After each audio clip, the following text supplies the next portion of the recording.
Hallelujah.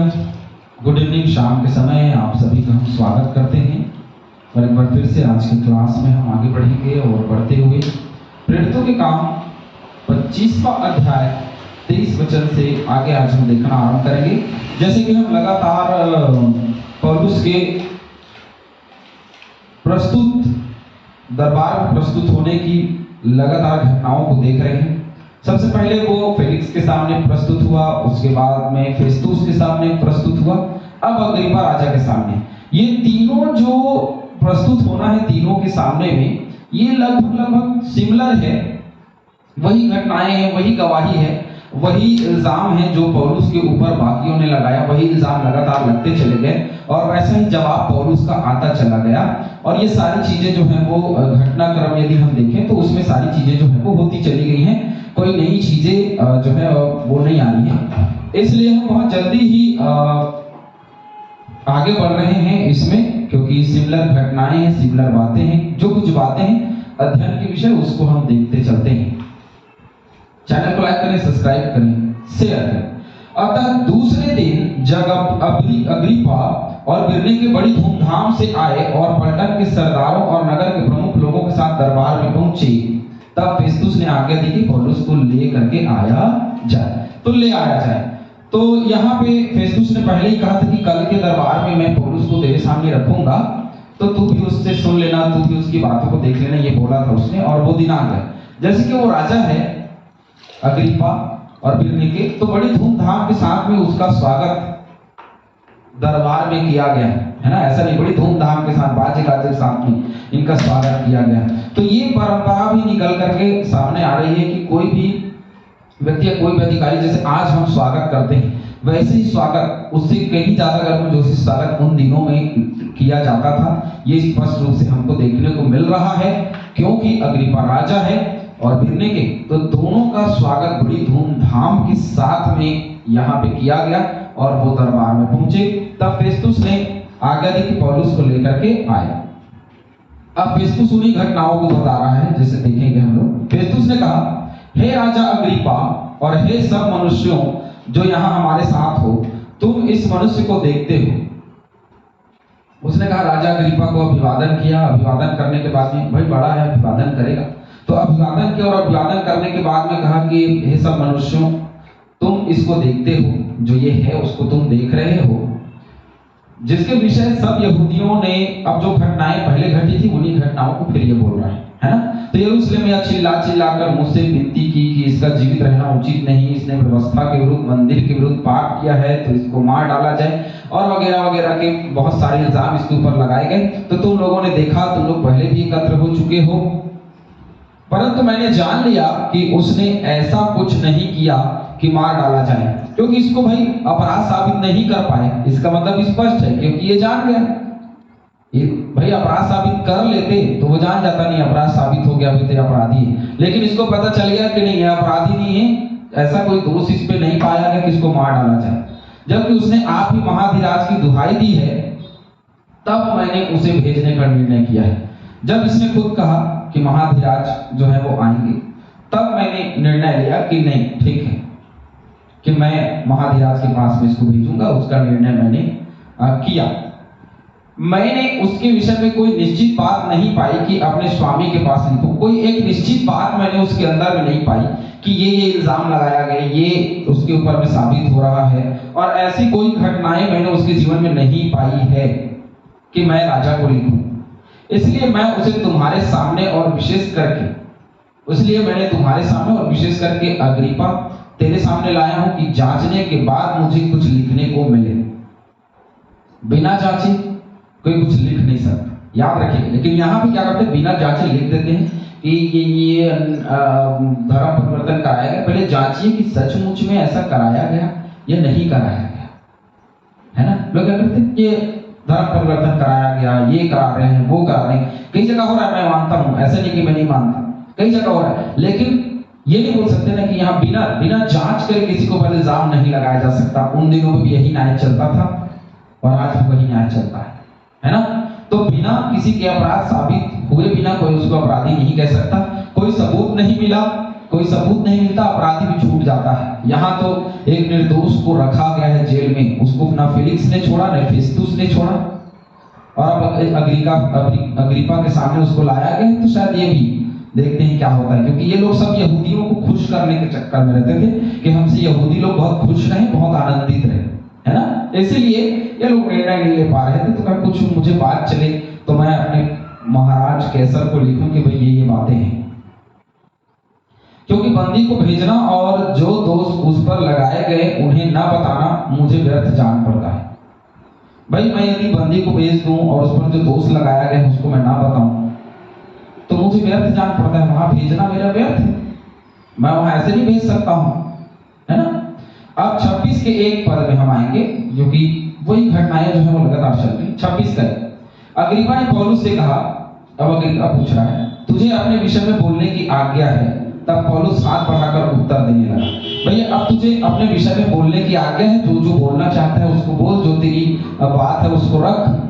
जैसे Felix ने कहा, जैसे फेस्तुस ने कहा, सेम वही बात जो है वो अग्रिपा ने भी कहा कि तू जो बोलना चाहता है वो बोल, जो तेरी बात है वो रख। तब पौलुस बोलने लगा, हे राजा अग्रिपा। तो ये अभिवादन है पौलुस का, जैसे उसने फेलिक्स के लिए कहा, जैसे फेस्तुस के लिए कहा, ठीक वैसे ही कहा, हे राजा अग्रिपा, जितनी बातों का यहूदी मुझ पर दोष लगाते हैं, आज तेरे सामने उनका उत्तर देने में मैं अपने को धन्य समझता हूं। ये अब क्या देखिए, कभी भी अभिवादन कर रहे हैं उसके साथ में थोड़ी सी एक बात होती है रखने की, जैसे कि वकीली पॉइंट होती है, वैसे ही पौलुस ने भी अपने विचार को रखने का प्रयास किया और कहा कि मुझे तेरे सामने बोलने का अवसर मिला, मैं अपने आप को धन्य समझता हूं। जो यहूदी मुझ पर दोष लगा रहे हैं, आज मुझे यह मौका मिल रहा है कि मैं तेरे सामने बोल सकूं, तू राजा है, इसलिए, है ना। भजन संहिता 119 का 46।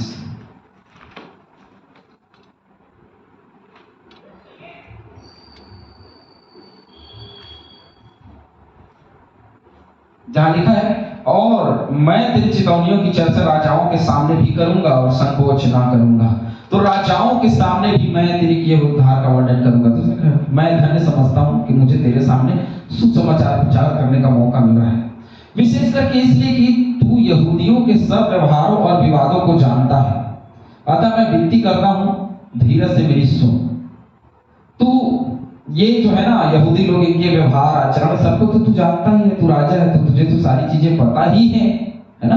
तो वो राजा है, यहूदियों के व्यवहार को, आचार और सारी चीजों को वो जानता था, इसलिए उसने कहा कि तू तो जानता ही है ये कैसे भी बात करने वाले लोग हैं, इसलिए मैं विनती, तो इसलिए उसने विनती की राजा से कि धीरज से मेरी सुन, आराम से मेरी सुन, ताकि मैं सारी चीजों को बड़े आराम से क्या कर सकूं, तुझको बता सकूं।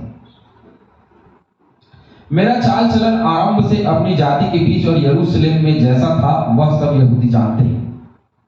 अब अपने विषय में बता रहा है, जैसे उसने गवाही दी कि मैं यहूदियों के बीच में था, मैंने शिक्षा ली, तो वही चीजें इसको भी बता रहा है, थोड़ा बताने का तरीका अलग है।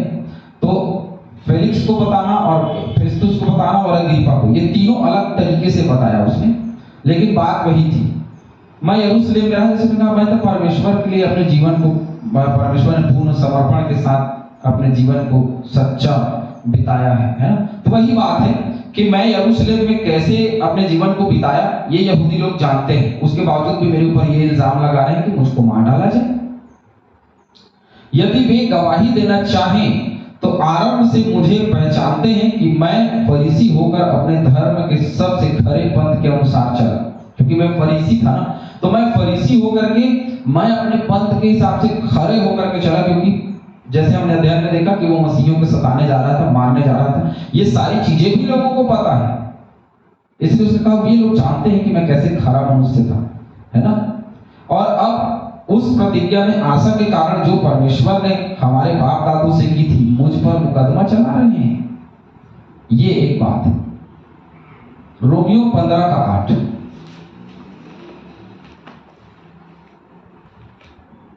मुकदमा रोमियो 15 का 8।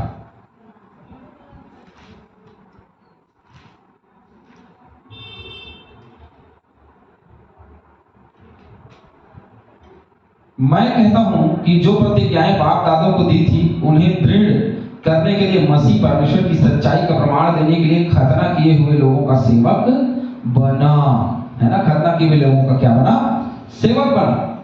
ये मुकदमा है जो मुझ पर चलाया जा रहा है, और ये व्यवस्था के अनुसार कि ये व्यवस्था को तोड़ता है और ये ऐसा करता है, ये वैसा करता है, दुनिया भर का इल्जाम मेरे ऊपर में लगाया गया। फिर तो 23 का 6, 24 और 15, है ना, इन वचनों को पढ़िए तो आपको पता चलेगा कि कैसे इन लोगों ने इल्जाम लगाया कि ये व्यवस्था के विरुद्ध पाप करता है, व्यवस्था के विरुद्ध जाता है। लेकिन ये खुद अपने आप बोल रहे कि भाई मैंने फरीसी होकर कैसे अपने धर्म के प्रति खरा जीवन बिताया है, उसको ये लोग जानते हैं। उसके बावजूद भी ये इल्जाम लगा रहे हैं कि ये परमेश्वर की आज्ञा को तोड़ता है, ये हवा की आज्ञा को तोड़ता है, व्यवस्था को तोड़ता है, ये मंदिर के खिलाफ बातें करता है। लेकिन ऐसा बिल्कुल भी नहीं है। मैं हमेशा अपने पद की रक्षा करने के लिए तैयार रहा। इन बातों को वो जानते हैं, लेकिन फिर भी मुझ पर इल्जाम लगा रहे हैं। पौलुस को बोलने का सामर्थ परमेश्वर यहोवा की ओर से ही आया, और जैसे जैसे फेलिक्स के सामने जो बोलना था वो बोला, फेस्तुस के सामने जो बोलना था वो बोला, और अब राजा है अग्रिप्पा, ये बड़ा मंच है, बड़ा व्यक्ति है जिसके सामने इसको बोलने का मौका मिल रहा है। तभी ये कहता हूं कि मैं धन्य हूं, और एक बड़े सुसमाचार को देखने को हमको मिल रहा है। तो जितने ज्यादा बड़े लोग होंगे उतना ज्यादा हमको अवसर मिलेगा। ये नहीं कि अरे बड़े लोग हैं, इनके सामने में बात करना सही नहीं है, इनको सुसमाचार का प्रचार करना सही नहीं है, ये बात अलग हो जाती है। लेकिन हम यदि स्पष्ट रूप से यदि हम देखें तो धन्य है हम लोग यदि बड़े लोगों के बीच में हमको प्रचार करने को मिलता है ना। और बहुत ही अच्छी बात है कि हम एक ऐसे स्थान में प्रचार करने खड़े हो जा रहे हैं जहां बहुत सारे बड़े लोग हैं, है ना। तो ये बात भी है। तो पौलुस को बड़ा अच्छा लग रहा है कि वो अपने बातों को रख पा रहे हैं, है ना। और उसने कहा कि ये वो प्रतिज्ञा की आशा के कारण जो परमेश्वर ने हमारे बाप दादों से की थी, मैं सब जानता हूं, उसी की वजह से मुझ पर मुकदमा चला रहे हैं। उसने प्रतिज्ञा की थी कि यीशु मसीह आएगा, वो जी उठेगा। मैं वही तो प्रचार कर रहा हूं कि वो आएगा और जी उठेगा। कोई गलत थोड़ी, वो हमारे लिए दुख उठाएगा, लिखा है, इसीलिए तो मैं ही कर रहा हूं। लेकिन उसी के विरुद्ध में मेरे लिए मुकदमा चलाया जा रहा है। हालेलुया। ये मुकदमा गलत है जो चलाया जा रहा है, और ये बातें गलत हैं, ये आप डिसाइड कर सकते हैं। तो इस प्रकार से पौलुस ने बातें की, और आगे भी हम घटनाओं को देखेंगे। प्रभु आप सभी को बहुत ऐसे आशीष दे। आमीन।